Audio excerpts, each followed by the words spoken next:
Une autre information importante fournie dans les versets du Coran concerne les étapes du développement d'un être humain dans l'utérus de la mère.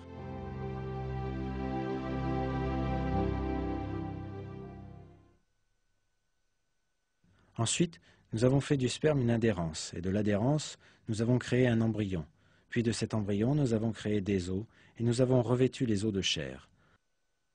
Ensuite, nous l'avons transformé en une toute autre création. Gloire à Dieu, le meilleur des créateurs.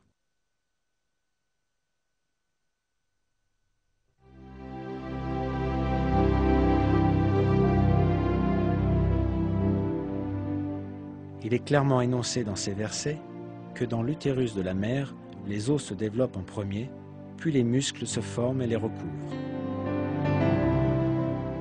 Jusqu'à très récemment, les embryologistes supposaient que les os et les muscles de l'embryon se développaient en même temps. Pourtant, des recherches conduites grâce au nouveau développement technologique ont produit des conclusions qui correspondent exactement à ce qui est décrit dans le Coran.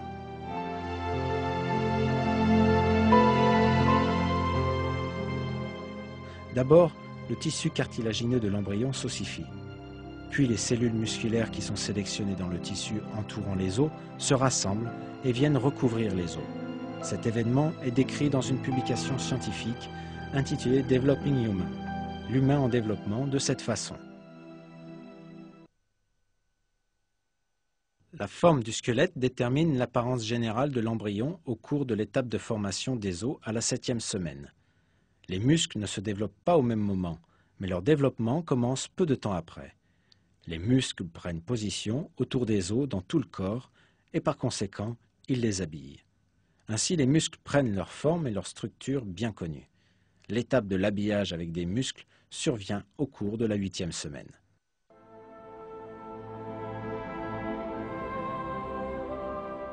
En bref, les étapes du développement de l'homme, comme décrites dans le Coran, sont en parfaite harmonie avec les découvertes de l'embryologie moderne.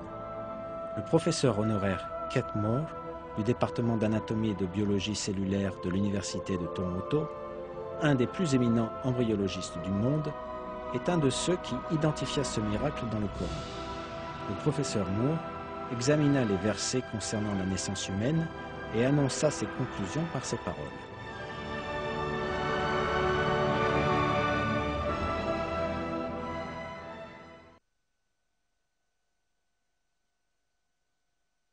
Il m'a été très agréable d'aider à clarifier les indications du Coran concernant le développement humain.